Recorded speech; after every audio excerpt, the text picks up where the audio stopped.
Okay, so we're going to now complete our day. Sadly enough, it's coming to an end, but I'm delighted to share the second part of this afternoon, a sort of afternoon exploring, again, sort of the range of the kind of sensorial and designerly approaches to essentially a mapping of the historically othered and otherwise marginalized ways of knowing that are in fact amplified in this fabulatory practice. So we are exploring this in ways today with Shaowen Bardzell, a final speaker as a professor of informatics at the School of Informatics Computing and Engineering. Technology plays a role again. So we are interested here in particular, she's looking at the exploration of feminism's designs and social sciences that support technology's role in social change, research in care ethics, feminist utopian perspectives. And I want to say that Shaowen is someone that I have thought with for over 10 years in really inspiring ways. She has changed my work immeasurably.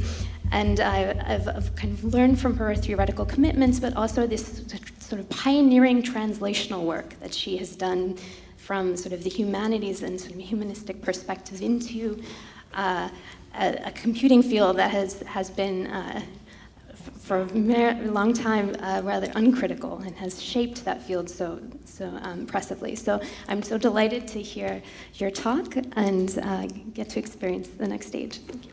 Thank you.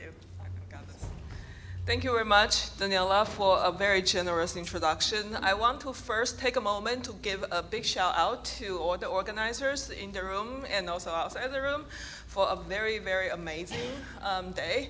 It's a very big honor to be here, especially alongside my very inspiring list of presenters today. So with the talk, Sisters, Lovers, and Monsters, a feminist utopian design approach to menopause wellness, I'd like to take the conversation of futuring to a different place, one on women's health. I devoted much of my career to developing theory and methods to support designing for social change. Designing for social change faces a number of challenges.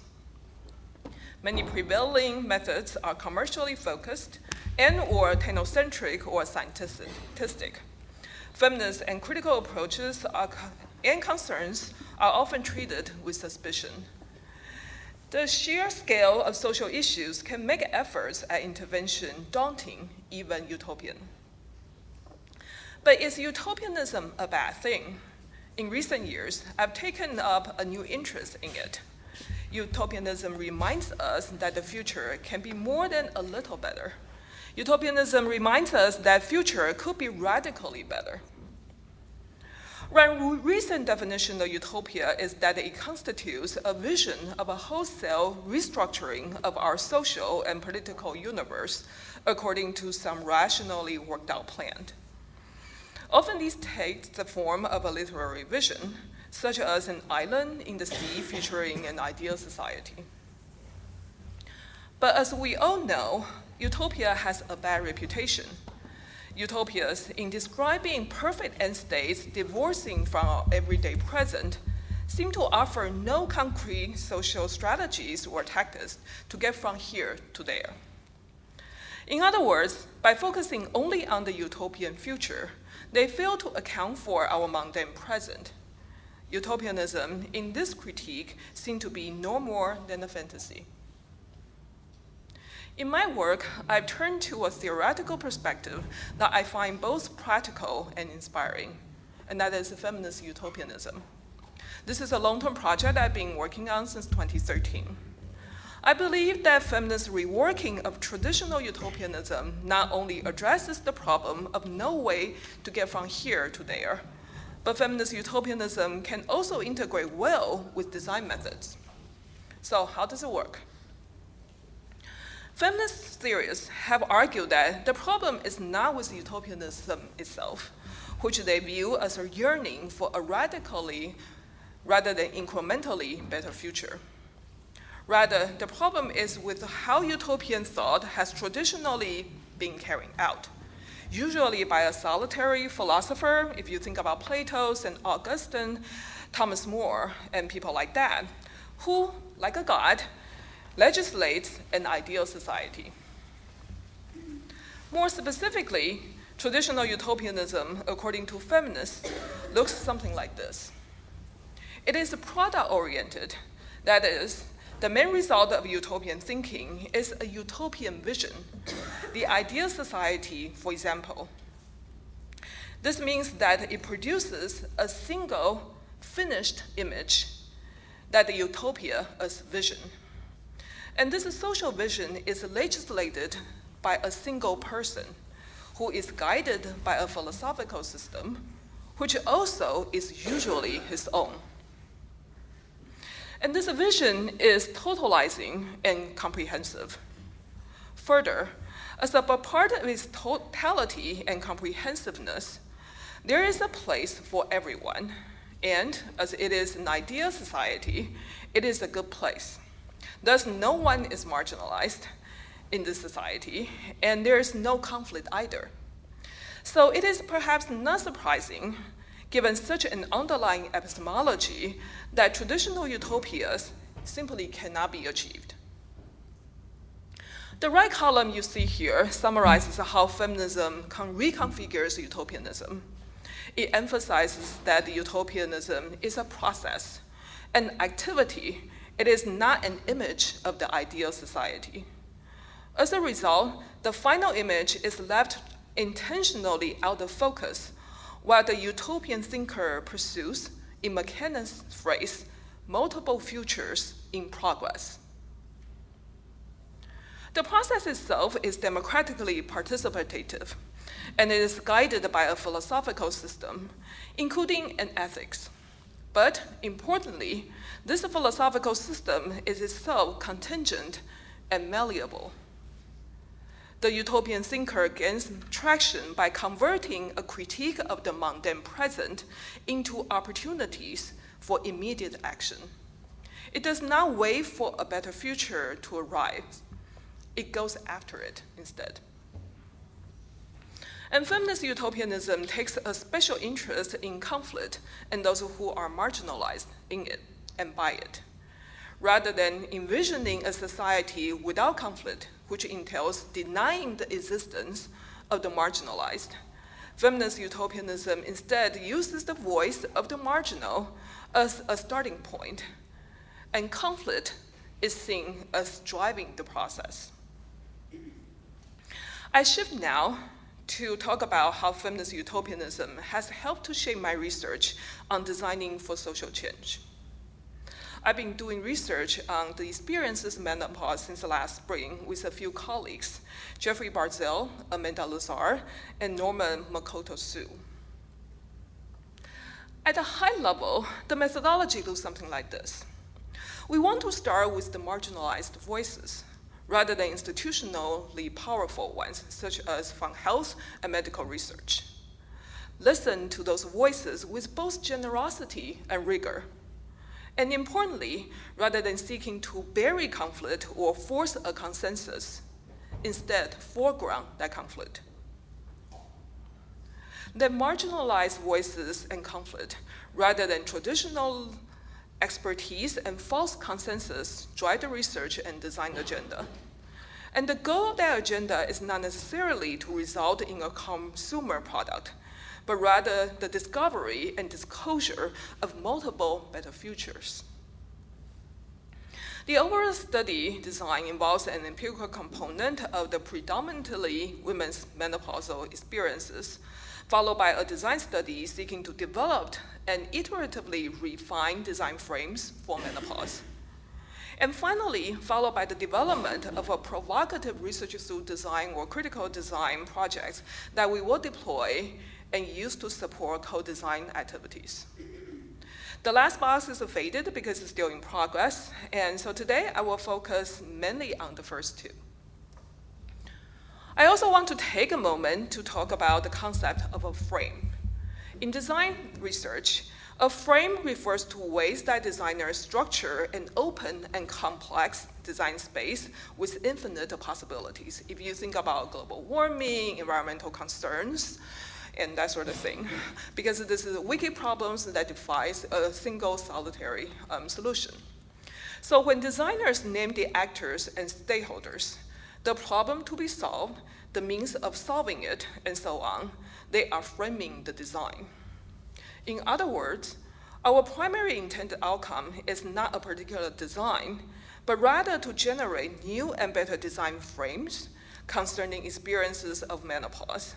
Specific design concepts are secondary to and dependent upon these frames. So now I turn to the first of these, an empirical study.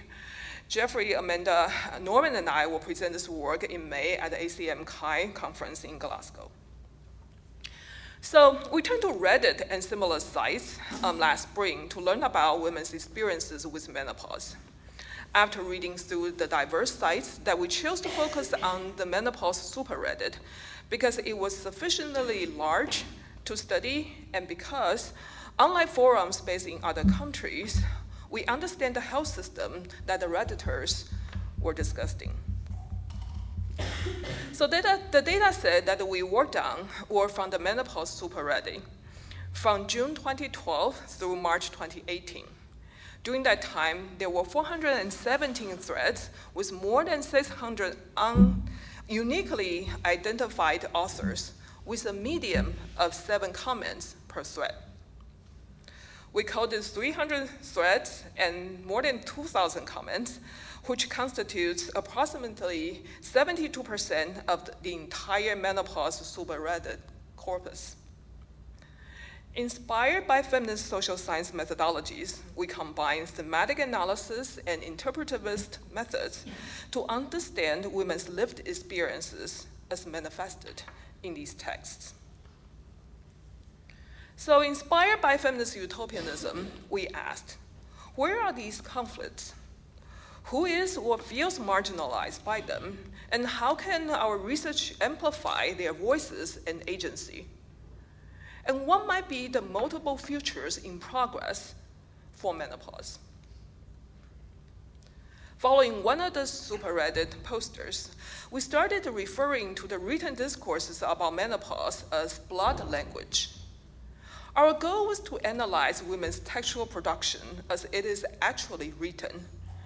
That meant attending to metaphors, diction, hyperbole, irony, and tropes with care to understand their multiple and complex meanings. We did this in hopes of glimpsing that which cannot be directly observed, the ways that social structures shape experiences. And of course, we were hoping for some surprises, because these might contribute to new ways of thinking about the space. That is, surprises can contribute to new design frames. So let me exemplify this. We often see paraphrases in research papers of what people say, often articulated in scientific language. Women report that they experience unexpected periods, they experience hot flashes, or they experience physiological changes.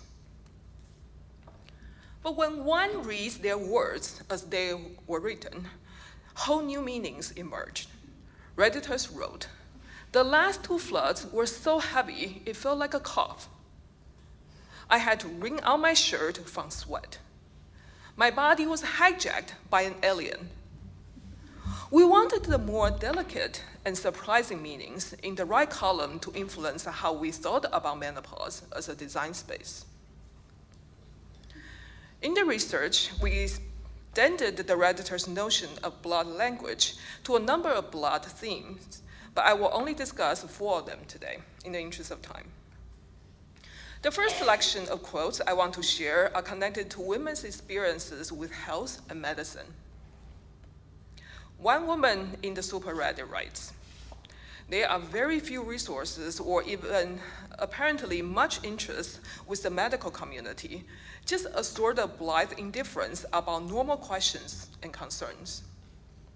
We found many quotes like this that suggested that the medical community is simply unconcerned with menopause. One manifestation of that is impatience with women who complained about its symptoms. No one believed me. My doctor said, "You are being hysterical." So women are not to be believed or are hysterical. The full conflict is captured well in this colorful quote, which begins, "My first endocrinologist had no idea how terrible hot flashes are," and continue with her quoting the doctor. "The blood work was okay, so I can't change anything." Then she switches into her own voice. The blood work can kiss my ass. And I'm the cause of global warming. We can see in this quote both an account of a conversation as well as a description of it as a subjective experience.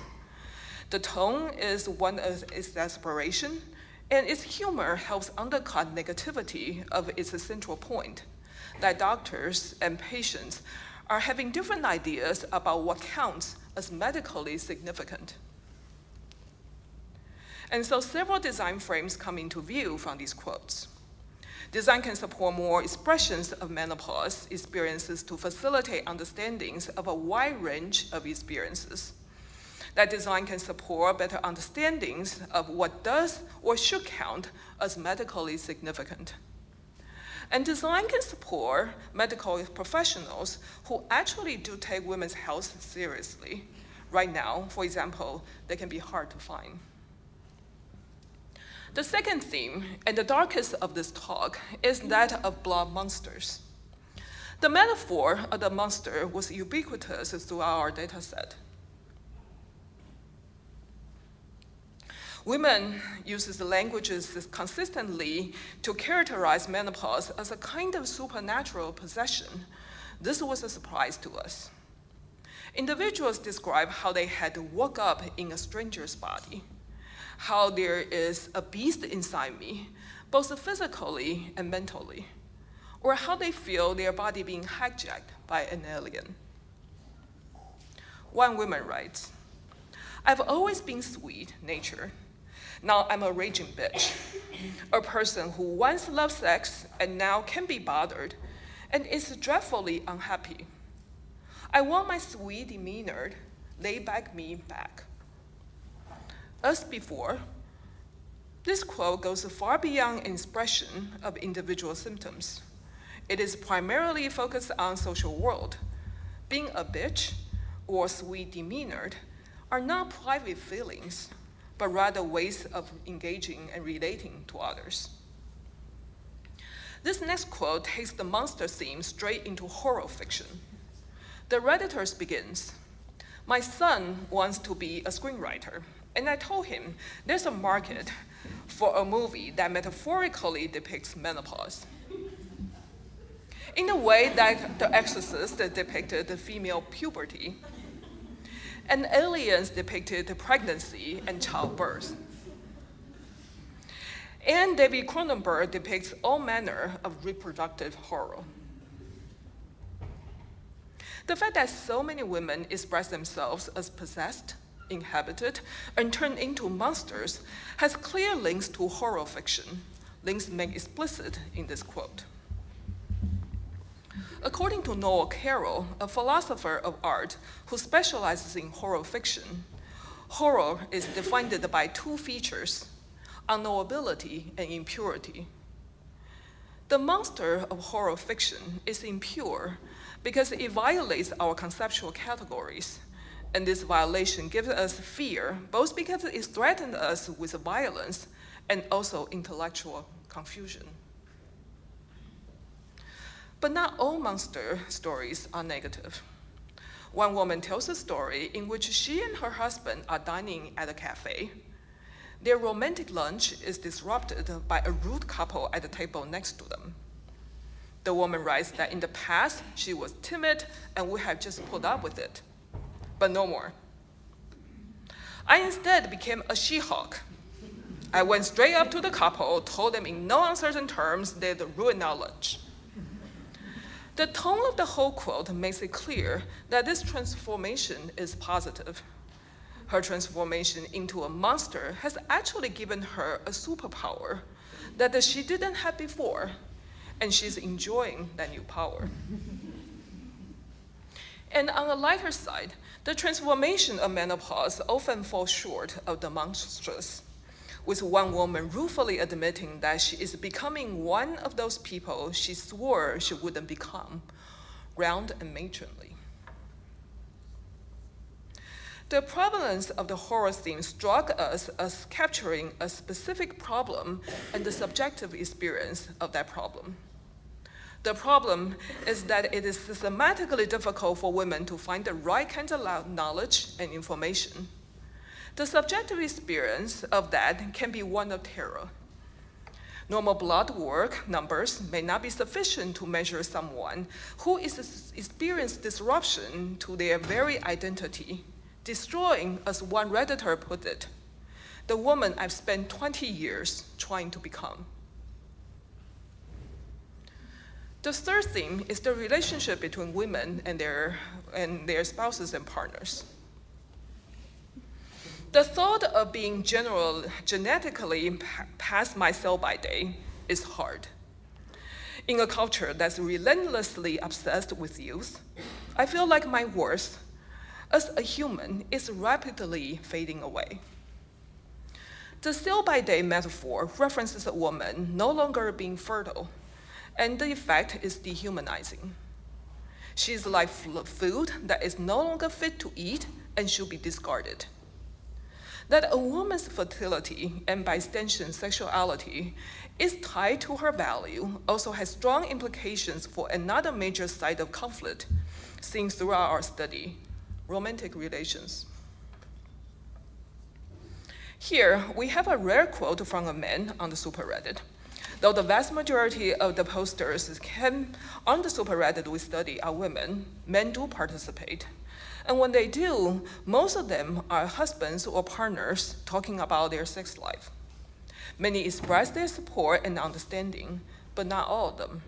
One writes, "My wife went through this wonderful change, and we no longer have sex. I'm very unhappy about it. The symptoms have gone away, but her sex drive is completely gone. She's using this as an excuse. And I've read that it does affect her sex drive, but it can come back, but not on its own."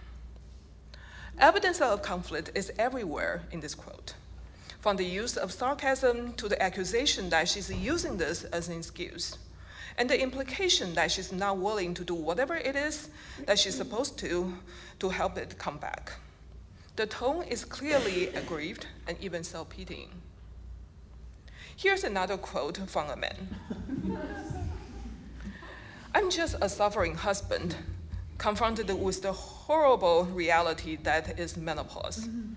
Sure, I know all the women suffer, and I realize that most, if not all women, have zero ability to control the caustic nature of their being once menopause takes hold." This quote is different from the previous one. He distinguishes between menopause, which is horrible, and the women that it takes hold of. Again, we have the monstrous impurity of the menopausal woman who is both caustic and suffering. And yet the husband makes it clear that she's a victim too. Characteristic of these and many other quotes from men, many of which are sympathetic, is a narrative in which menopause has transformed their wives and partners, someone who is caustic, suffering, or denies them sex. Virtually all the men, sympathetic or not, tactfully suggest that they lack agency. And with a lack of agency is, by implication, a lack of responsibility. So a very interesting design frame emerges from this work. We can support men by giving them agency and responsibility and the means to use it well. Much public discourse on menopause is negative, and much of the superreddit was negative. But one area that was strongly positive in our data was in menopause's ability to cultivate new relations among women who could share their experiences in an environment at least less characterized by taboos. The founder of the Menopause Superred explained herself as trying to strengthen her social support. She writes, "I actually created this Superred when I was in the midst of it, in hopes of finding other women who might be going through the same thing. Because my friends seemed to be sailing through it, and my doctor wasn't as sympathetic at first." The Superred is supported because it contains not only medical advice and personal stories, but also because it contains positive images of menopause. One woman writes, "I see some of these older women settle into menopause and noticing how vital and sexy they appear, how they seem to know themselves and care little about what other people think. It makes me look forward to that time in my life." And I will conclude this theme with this quote. "Here's to us, sister. I raise my carbohydrate-free vodka water to yours. Welcome to the network sisterhood of menopause."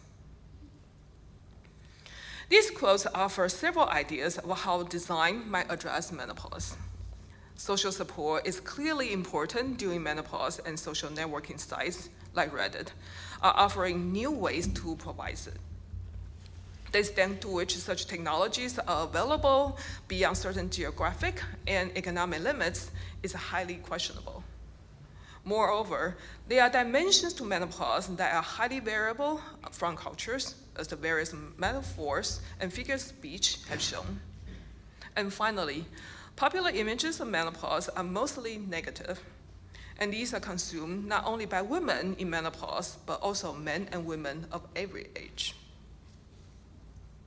I return to this slide, which I showed earlier, about the qualities of a feminist utopian methodology.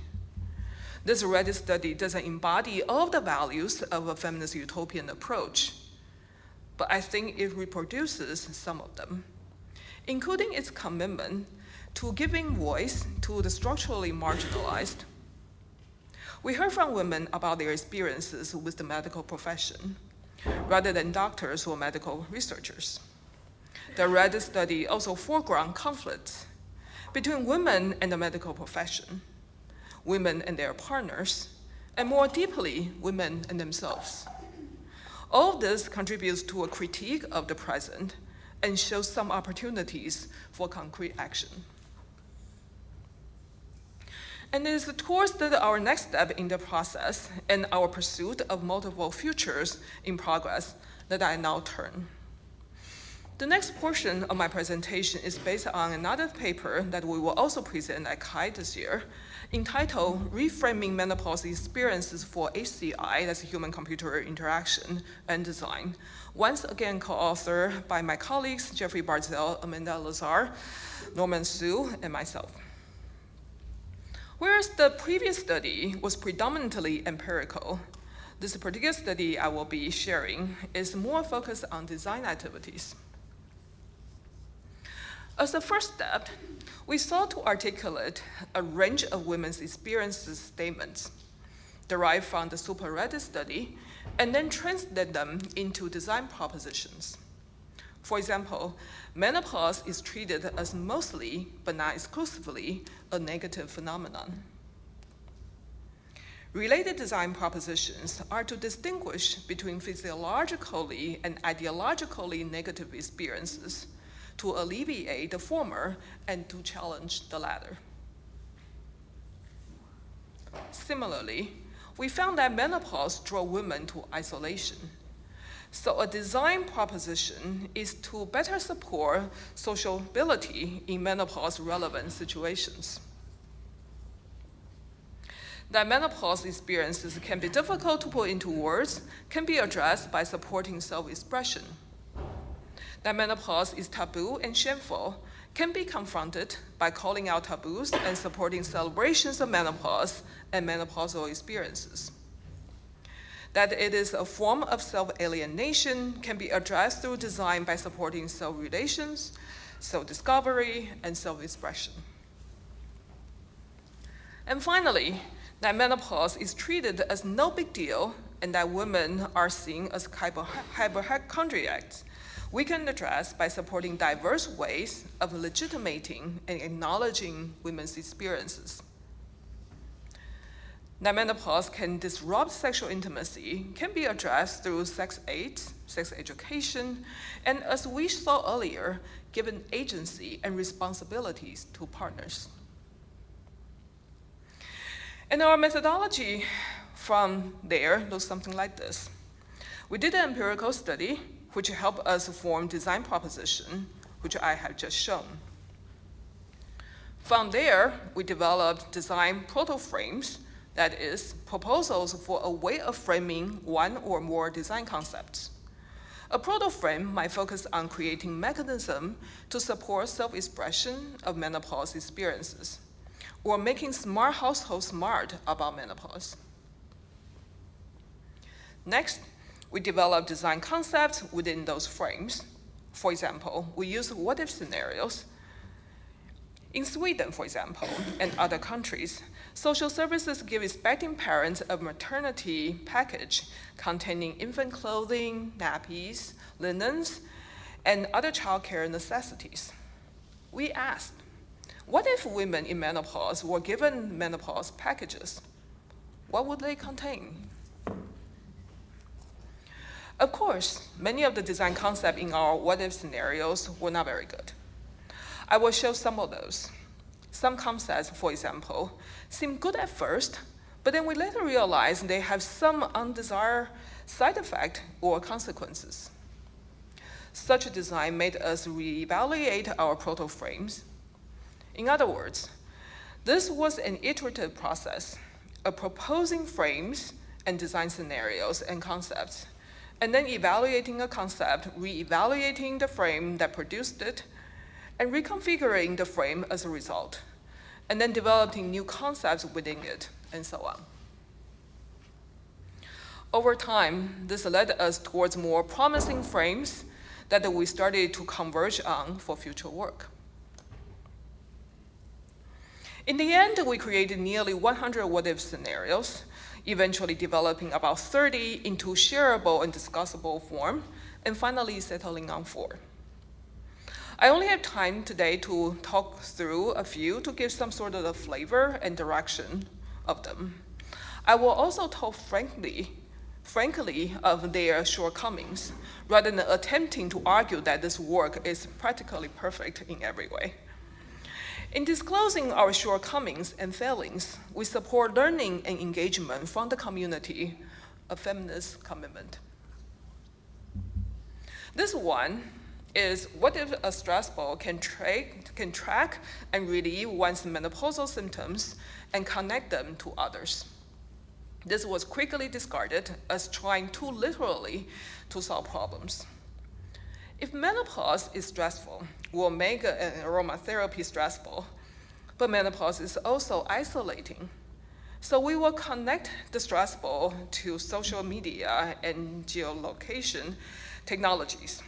Often the first ideas are over literal, but it was a start. Here's another. What if there was a Rage Against the Menopause Day? This scenario featured a rage hour where it was socially appropriate for women to scream out how they felt. This led to a rage megaphone design concept and then the rather humorous concept of a menovuvuzela. What this and the stress ball design brought into focus is that supporting self-expression all too easily reinforced menopause as primarily negative. This led us to distinguish self-expressive design frames that made it socially acceptable to express negative experiences from self-expressive design frames that foregrounded the positive aspect of menopause experiences. One attempt at a positive expression of menopause experience was a menopause hotel, which is a spa-like retreat available to any woman in menopause. The visit is a recognition of a woman's accomplishment and her life stage. Beyond Scandinavian maternity packages, there are also postnatal spa-like hotels in Korean and Chinese culture to serve as precedents. Our main concern here was that by removing women from society, we inevitably reinforce the isolating ideologies surrounding menopause. Moving in a very different direction, we also developed concepts intended to give men some agency. We wanted to envision scenarios where men had some agency and responsibility, and even better, if they feel like intimate and romantic experiences. We turned to a Chinese tradition in which men paint their partner's eyebrows, an activity that has strong romantic and flirtatious connotations. Sorry about that. Hey, I had to wake you up somehow. What if they are makeup toolkits especially designed for men to help their partners put on makeup? Of course, the ideologies of makeup are problematic, and this concept reinforces those. This was a common theme for us, that no matter what we did, it seemed hard not to be entangled in regressive ideologies. Another idea was to combine a number of previous design concepts into a lifestyle brand, which we call Pause. The idea here was that many women experience a number of freedoms around the time when they experience menopause. Many women have achieved economic stability, their children have moved out, and their periods end. The convergence of these freedoms creates an opportunity for lifestyle changes where women can focus increasingly on themselves. Of course, a lifestyle brand is tied up in consumerism and consumption. But we were surprised in our design exemplar research to find few skincare, sex toys, and clothing company that focusing particularly on this demographic. Another concept was to connect the idea of literary erotica and theatrical role-play on the one hand, with IoT and smart connected devices on the other. From romantic novels, to the joy of sex, to the Kama Sutra. There is a long tradition of erotic fantasy and instruction. Such works reminded us that the erotic experiences are not limited to genitals, and that in fact, the brain is the largest erogenous zone on the body. Could we support intimacy in ways that do not focus everything on intercourse? A similar concept uses sensors and other methods to pick up on a woman's felt experiences and seamlessly integrate them into a fantasy or role play. A hot flash might be perceived and then represented as a beach scene. In this way, the partner experiences the hot flash. Even the room experiences a hot flash. Fans turn on, diegetically representing a seaside breeze while literally cooling the woman down. Closer to the end of our process, we were focusing on celebrations of menopause, taking our cue from other life events, baby showers, bar mitzvah, and weddings. We tried to envision menopause parties. They would celebrate the life stage and encourage people to reflect on and talk about their experiences. The menopause party normalizes menopause and talk about periods and other issues that we today see as taboos. It positions menopause as a life stage, like puberty or getting married, rather than as a disease to be managed or eliminated. Have we make a killer app that will disrupt menopause? Of course not.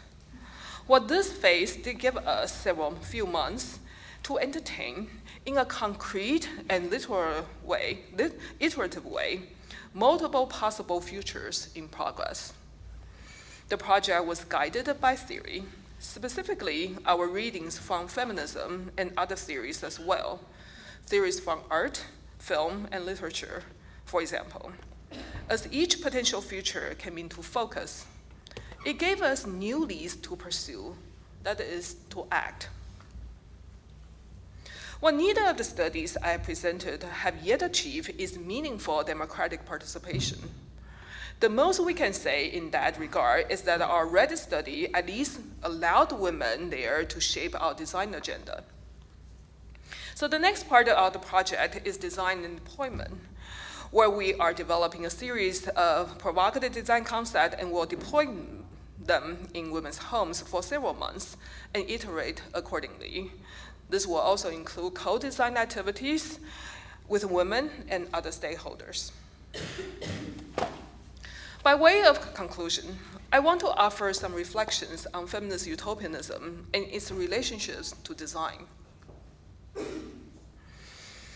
All of the work has unfolded on top of a set of claims as follows.